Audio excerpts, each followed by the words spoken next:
नमस्कार भक्तजनों, जन मित्र में आपका स्वागत है जो कि हमेशा आपकी सेवा के लिए। तो टुडे बच्चों, नीट 2025 जो प्रिपरेशन शुरू करना चाहते हैं उनके लिए मैं बहुत अच्छे स्ट्रैटेजी बताने वाला हूं, जिसको फॉलो करके आप बायोलॉजी में 360 आउट ऑफ 360 स्कोर कर सकते हैं। जिसमें आपको पूरी सिंपल तरीके से स्ट्रैटेजी बताऊंगा, जिसमें आप पूरी की पूरी प्रोसेस फॉलो करके आप 360 आउट ऑफ 360 मार्क स्कोर कर सकते हैं। तो स्ट्रैटेजी क्या है, यहाँ पर थोड़ा सा ओवरव्यू देखते हैं। अगर 500 बिलो स्कोर किए हैं, 600 से बिलो स्कोर किए हैं, तो आप 2024 के लिए पॉसिबिलिटी नहीं है आपको मेडिकल कॉलेज में सीट मिलेगा। इसके लिए आप जो है 2025 प्रिपरेशन शुरू कर लीजिए, जो 18 तारीख को आने वाला है, जो कि कल है। फाइनल वर्डिक्ट आ सकता है, नहीं आ सकता है, पता नहीं वो क्या करेंगे। लेकिन आप अगर 500 बिलो स्कोर है तो आप मेडिकल कॉलेज में सीट पाना भूल जाइए और नीट 2025 के लिए प्रिपरेशन शुरू कर दीजिए, ताकि आपको जो है अच्छे से अच्छे बेनिफिट हो सके। तो मैं यहाँ पे वक्त जाया ना करते हुए आपको पूरी की पूरी स्ट्रैटेजी बताऊंगा, जिसमें आपको बायोलॉजी में ऑनली 2025 नीट में आपको 360 आउट ऑफ 360 स्कोर कर सकते हैं। तो हम लोग यहाँ पे पूरी जो प्लान है वो 9 मंथ का लेके चलेंगे, जिसमें हम लोग जैसे टाइम टेबल बनाए थे हम लोग 9 मंथ के लिए, वैसे ही हम लोग को 5 और 4 मंथ डिवाइड करना है। 5 मंथ में अपना जो है सिलेबस कंप्लीट करना है और 4th मंथ में जो है अपना रिवीजन कंप्लीट करना है। तो इसको क्या करेंगे, कैसे करेंगे, पूरी की प्रोसेस देख लेते हैं। अगर देखिए तो आज 17 जुलाई है और मैं इस वीडियो को शूट कर रहा हूं, आपको लेके चलना है मई 2025 तक। तो आज 17 जुलाई है और एक्सपेक्टेड डेट जो आ रहा है वो 4th में एक्सपेक्टेड डेट जो नीट 2025 होने वाला है। तो आप मान के चलिए आप अगस्त से प्रिपरेशन शुरू कर देते हैं। जुलाई 17 हो गया, 17 के बाद बाकी जो दिन बचे हैं इसके लिए आप जो टाइम शेड्यूल को बनाना चालू कर दीजिए, ताकि आपको अगस्त में प्रॉब्लम ना हो। तो अगस्त से लेकर दिसंबर तक आपको जो है पूरी की पूरी सिलेबस कंप्लीट करनी है। तो हमारे पास 9 मंथ है, जुलाई टू दिसंबर, और इसमें हम लोगों को क्या क्या करना है। पहले जो है सिलेबस कंप्लीशन करना है, उसके बाद हम लोगों को एनसीईआरटी रिवीजन करना है, जिसमें 10 to 15 टाइम्स होनी चाहिए। किसी भी टॉपर का वीडियो उठा के देख लीजिए, एनसीईआरटी से बियॉन्ड क्वेश्चन कभी भी नहीं आता है। तो आपको जो है एनसीईआरटी को 10 to 15 टाइम प्रैक्टिस करना है। इसके बाद आपको जो है पीवाईक्यू प्रैक्टिस करना है, प्रीवियस क्वेश्चन पेपर को प्रैक्टिस करना है। इसके साथ साथ आपको मॉक टेस्ट देना भी जरूरी है। तो ये 4 चीजें आपको लेके चलना पड़ेगा विद इन 9 मंथ्स। आपको 9 महीने तक इस चारों चीजों को लेके चलना पड़ेगा। तब देखते हैं अगस्त टू दिसंबर जो हमारा 32 चैप्टर है बायोलॉजी में। तो अगर हम 32 चैप्टर को 30 डेज लेके चलते हैं तो हमारे पास पूरी की पूरी 150 डेज होता है। अगर हम एक चैप्टर को 5 डेज में कवर करते हैं तो हमारे पास टोटल हो जाते हैं 160 डेज। तो हमारे पास बच्चों 150 डेज है पूरी की पूरी चैप्टर कंप्लीट करने के लिए। ऐसे नहीं है कि पूरी आपको एक चैप्टर कवर करने के लिए 5 डेज लगेंगे। कोई चैप्टर ऐसे भी है जिसको आप 3 आवर्स 1 डे में कंप्लीट कर सकते हैं। उसके साथ साथ बाकी का जो टाइम बचा उसको बाकी चैप्टर को जो है कंप्लीट करने में लगा दीजिए। तो ऐसे चैप्टर जैसे कि हो गया लिविंग वर्ल्ड, रिप्रोडक्टिव हेल्थ, इसमें मैक्सिमम 1 डेज लग सकते हैं। बहुत सिंपल चैप्टर है। उसके बाद जो बाकी के चैप्टर है जैसे कि sexual reproduction in flowering plant, वो मैक्सिमम 3 डेज तक आपको लग सकते हैं कंप्लीट करने में, कॉन्सेप्ट्स क्लियर होने में।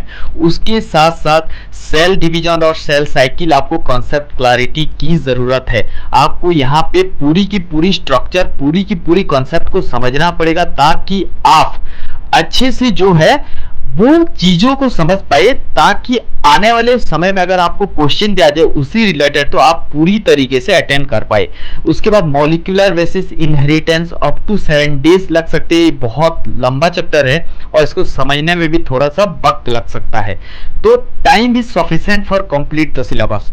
आपको कंप्लीट करने के लिए टाइम सफिशिएंट है और आप इसको फॉर चैप्टर 5 डेज अगर कैलकुलेट करता हूँ 160 डेज होते हैं और 150 डेज में आप कंप्लीट कर सकते हैं। उसके बाद हम लोग चलते हैं रिवीजन की तरफ। जनवरी टू मार्च जो 3 महीना जनवरी फरवरी मार्च जो रहा, 3 महीने को आप लगा दीजिए रिवीजन में। रिवीजन कैसे करेंगे? एनसीईआरटी मिनिमम 10 to 50 टाइम्स पढ़िए, 10 to 50 टाइम्स रिवीजन कीजिए, क्योंकि एनसीईआरटी से परे कोई भी क्वेश्चन आता नहीं है। पूरी की पूरी जो क्वेश्चंस होते हैं नीट के वो एनसीईआरटी बेस्ड होते हैं। उसके बाद पीवाईक्यू प्रैक्टिस कीजिए।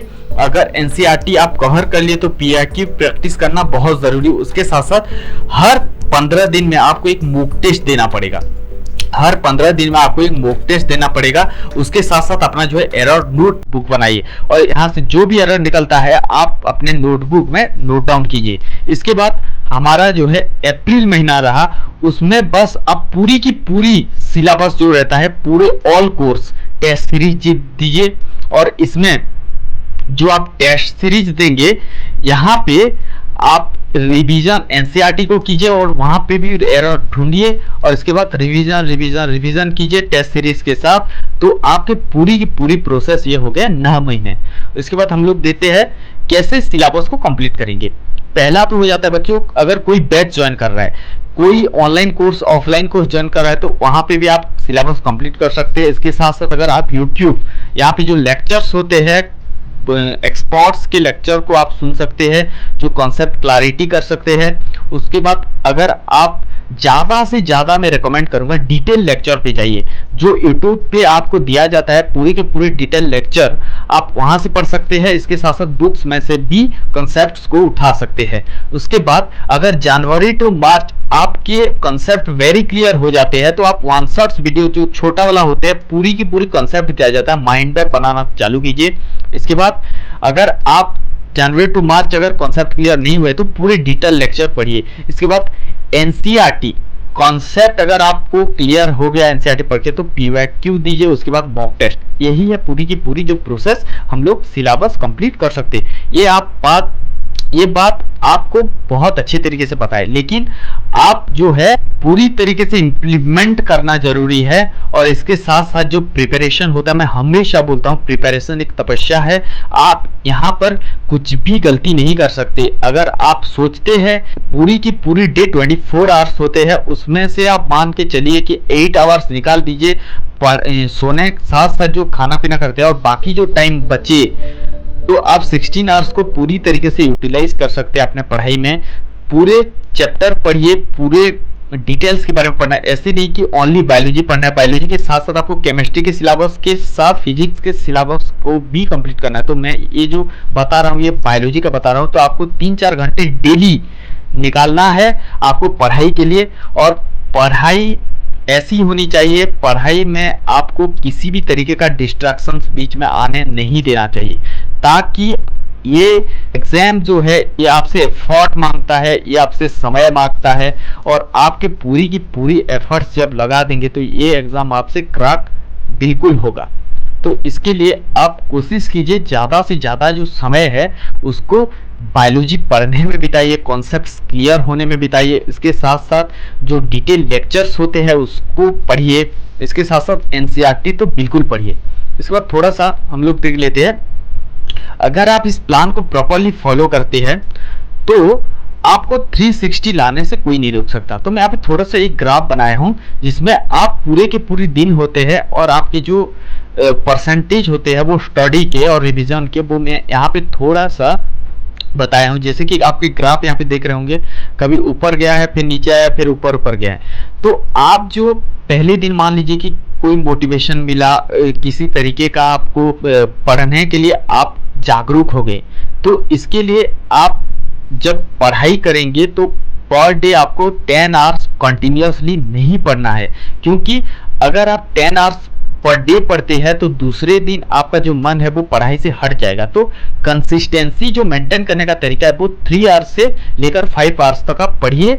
बायोलॉजी अगर पढ़ना चाहते हो उसके साथ साथ बाकी भी केमिस्ट्री है, फिजिक्स है, तो पूरी की पूरी जो टाइम शेड्यूल है आपको मेंटेन करके चलना चाहिए। मान लीजिए कि मोटिवेशन थोड़ा सा मिला तो आप मोटिवेशन की वजह से 5 आवर्स से ज़्यादा पढ़ लिए। उसके बाद ऐसा एक फेजेस आएगा जहाँ पे भी आपको पढ़ने का मन ही नहीं होगा, तो आप उसको मेंटेन करके चलिए। उसके बाद फिर आपका जो पढ़ाई का लेवल होगा वो धीरे धीरे घटता हुआ दिखाई देगा। तो ये ऐसा नहीं है कि पूरे स्ट्रेट लाइन है, 3 आवर से 5 आवर कंसिस्टेंटली पढ़ लेंगे, ऐसा नहीं है। आप कभी 1 आवर्स भी पढ़ सकते हैं, कभी 6 आवर्स भी पढ़ सकते हैं। तो ये जो टाइम शेड्यूल है 3 आवर्स से लेकर 5 आवर्स तक, इसको मेंटेन रखिए, ताकि जो पूरी की पूरी 9 महीने आप रिवीजन के साथ साथ सिलेबस कंप्लीट करेंगे, इसको ये आपको बहुत हेल्प करेगा आपकी जो पढ़ाई में।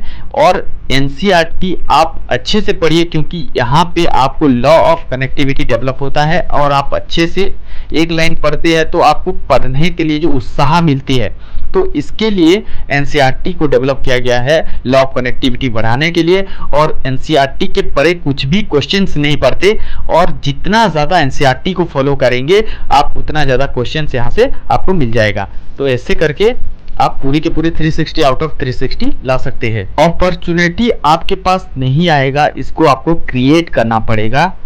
इसके लिए आप जो है बहुत कंसिस्टेंट रहना पड़ेगा, और जो किसी भी तरीके का आप तैयारी कर रहे हैं, किसी भी तरीके का आप प्रिपरेशन कर रहे हैं, तो प्रिपरेशन आपको बलिदान मांगती है। आपको बलिदान देना पड़ेगा आपके समय का, जो आप बर्बाद करते हैं उन चीज़ों में जो आपके लक्ष्य में सही नहीं है। बलिदान उन समय का देना पड़ेगा जो समय आप बर्बाद करते हैं सोशल मीडिया में। बलिदान उन समय का देना पड़ेगा, समय को आप यूटिलाइज करते हैं कॉमेडी वीडियोस देखने में। बलिदान उन समय का देना पड़ेगा जो आप समय बर्बाद करते हैं बहुत सारी ऐसी चीज़ों में जो आपके किसी भी काम का नहीं है। तो प्लीज़ मैं यहाँ पे रिक्वेस्ट करना चाहता हूँ, अपने जो समय है इसको बर्बाद मत कीजिए, क्योंकि ये समय जो है, आज का जो समय है वो कभी दोबारा नहीं आने वाला। अगर आप 1 साल अच्छे से तैयारी कर लेते हैं तो आपका जो कैरियर है वो बहुत ब्राइट है इसमें। और ऐसा नहीं है कि आप अगर ओनली नीट एग्जाम क्रैक करेंगे तभी आप एक अच्छे डॉक्टर बन पाएंगे। नो, आपको उसके बाद भी 4-4.5 साल का डिग्री करना है, उसके साथ साथ आपको 3 साल का पोस्ट ग्रेजुएशन करना है, उसके साथ साथ सुपर स्पेशलिस्ट 3 साल का एमडी करना है। तो इसके लिए आपका बहुत लंबा समय है। तो आप जो पूरी की पूरी जर्नी में कंसिस्टेंट रहना पड़ेगा आपको, अगर नहीं चाहते हुए भी आपको कंसिस्टेंट रहना पड़ेगा। अगर आप कंसिस्टेंट नहीं रहते हैं, अगर आप सोचते हैं कि मैं अभी जो 1 दिन का पढ़ाई किया हूं, अगर आप पूरी की पूरी समय जो है आपको पूरी की पूरी स्टडी एनवायरनमेंट में रहना है, समय चाहे जितने आप पढ़ाई में दे, स्टडी एनवायरनमेंट में रहना 24 आवर्स जरूरी है। क्योंकि अगर स्टडी एनवायरनमेंट से आप थोड़ा सा हटे तो पूरी की पूरी लॉस्ट दुनिया के आपको घेर लेगी। इधर उधर की बातें, फ्रेंड्स की बातें, कोई घूमने जा रहा है, कोई फंक्शंस अटेंड किए, बहुत सारी ऐसी बातें आपको अंदर ही अंदर खाता होगा कि शायद मैं भी थोड़ा सा अटेंड कर लूँ, शायद मैं भी थोड़ा सा अपने मस्ती कर लूँ, शायद मैं भी थोड़ा सा एंजॉय कर लूँ ना।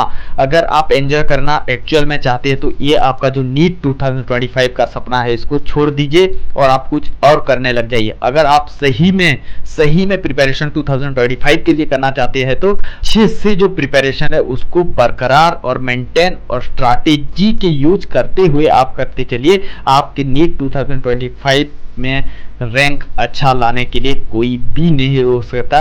इसके लिए all the best for your NEET 2025। और ऐसे और इन्फॉर्मेटिव वीडियो के लिए हमारे चैनल को सब्सक्राइब कर लीजिए और हमारे साथ जुड़ने के लिए दिल की गहराई से प्रेम पूर्वक धन्यवाद।